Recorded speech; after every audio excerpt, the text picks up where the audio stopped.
بسم اللہ الرحمن الرحیم۔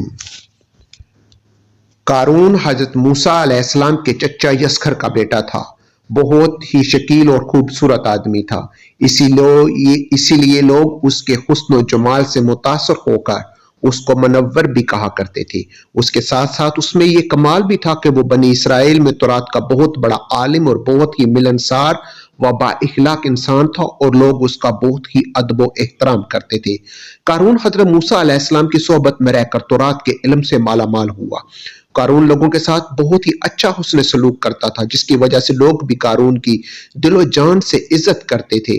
قارون نے حضرت موسیٰ علیہ السلام سے علم کیمیا بھی سیکھا اور ایسا ماہر ہو گیا کہ رام کو چاندی اور تانبے کو سونا بنا لیتا۔ قارون نے بے شمار دولت پائی۔ دولت کے ساتھ ساتھ اللہ پاک نے اسے عزت بھی خوب دی۔ ہر ہفتے کے دن قارون بڑی شان و شوکت کے ساتھ چاندی کا لباس اور سونے کے جوتے اور ہیرے جواہرات سے سجا ہار پہن کر بے شمار گھوڑوں اور لونڈیوں کے ساتھ اپنے محل سے باہر نکلا کرتا۔ جو کوئی بھی دنیا دار اس کو دیکھتا تو کہتا، اللہ تعالیٰ مجھ کو بھی اتنی دولت اور محلوں سے نواز دے تاکہ میں بھی اس شان و شوکت کے ساتھ زندگی گزار سکوں۔ جو لوگ قیامت کے دن پر یقین رکھتے تھے اور کہتے ان سب نے اللہ تعالیٰ کو قیامت کے دن حساب دینا ہوگا، یہ سب شان و شوکت ایک دن ختم ہونے والی سی۔ اس سے بہتر تو یہ تھا کہ اللہ تعالیٰ کی یاد میں زندگی گزاری جائے۔ قارون کے پاس اتنا خزانہ تھا کہ اس خزانے کی چابیوں کو اٹھانے کے لیے اس نے کئی خچر رکھے تھے۔ ایک روایت میں ہے کہ اس خزانے کو اٹھانے کے لیے 300 اونٹ مقرر کیے گئے تھے۔ اللہ پاک نے قرآن پاک میں اس خزانے کا ذکر فرمایا، بے شک قارون موسیٰ کی قوم سے تھا، پھر اس نے ان پر زیادتی کی اور ہم اس کو اتنے خزانے دیے کہ جن کی کنجیاں اور ایک زور آور جماعت پر باری تھی۔ ناظرین گرامی، کیا کوئی قارون کے خزانوں کا اندازہ لگا سکتا ہے؟ کیونکہ جب رب کائنات فرما رہے ہیں قارون کے خزانوں کی چابیاں بھی ایک زور آور جماعت پر باری تھی۔ اتنی دولت ہونے کی وجہ سے قارون غرور اور تکبر کرنے لگا۔ اس نے دنیا والوں کے ساتھ ساتھ ان کے اوپر طرح طرح کے ظلم کرنا شروع کر دیے۔ قارون کے پاس کچھ لوگ آئے، کہنے لگے، قارون اپنی دولت پر اتنا غرور نہ کر، اللہ تعالیٰ غرور اور تکبر کرنے والوں کو سخت ناپسند کرتا ہے۔ قارون کے پاس ان کے جواب جو تھا بڑا سخت تھا۔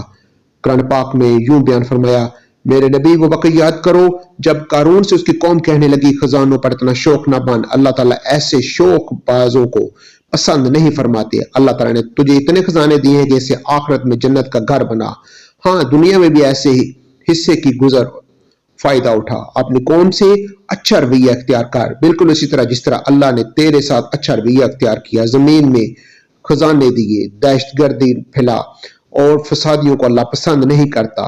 جواب میں کہنے لگا، مجھے یہ جو مال علم کی وجہ سے دیا گیا ہے یہ میرے پاس ہے۔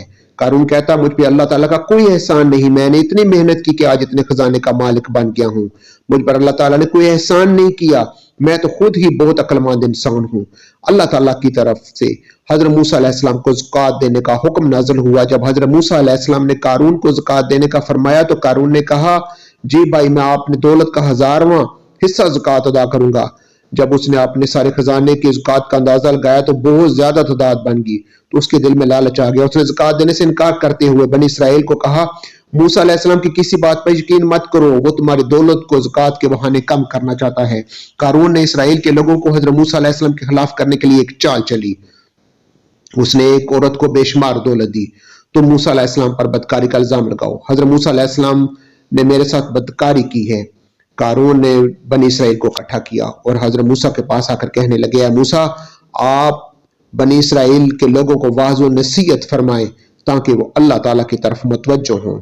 حضرت موسیٰ علیہ السلام بنی اسرائیل کے لوگوں کے پاس تشریف لائے، فرمانے لگے، جو چوری کرے گا اس کا ہاتھ کاٹ دیا جائے گا، جو کسی پر دوسرے پر بدکاری کا الزام لگائے گا اس کو 80 کوڑے مار کر سزا دی جائے گی۔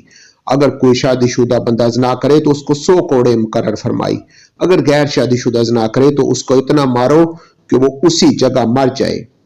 قارون کہنے لگا، موسیٰ علیہ السلام یہ سزائیں کس کس کے لیے ہیں؟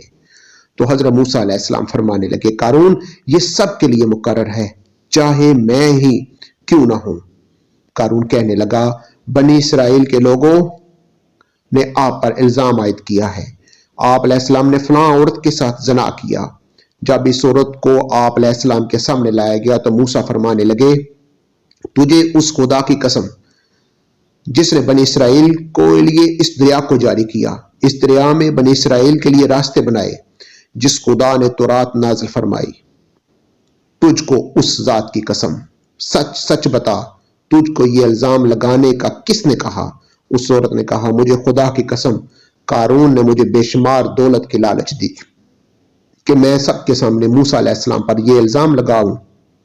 اس وجہ سے حضرت موسیٰ علیہ السلام بنی اسرائیل کے سامنے ذلیل و خوار ہو جائیں گے۔ اس عورت کی بات سنتے ہی حضرت موسیٰ علیہ السلام نے اللہ تعالیٰ کا شکر ادا کیا۔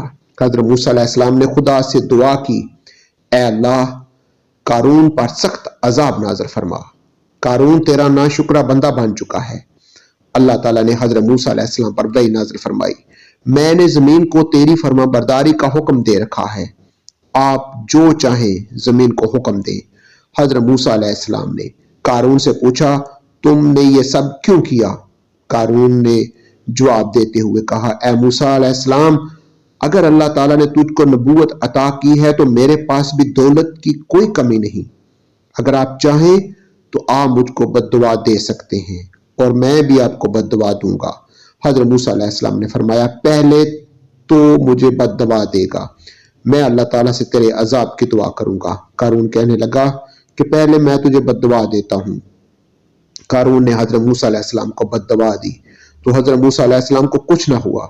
پھر حضرت موسیٰ علیہ السلام نے بنی اسرائیل کو فرمایا، اے بنی اسرائیل، جو قارون کے ساتھ ہے وہ قارون کے ساتھ جا کر کھڑا ہو جائے، اور جو میرا ساتھی ہے وہ میرے ساتھ آ کر کھڑا ہو جائے۔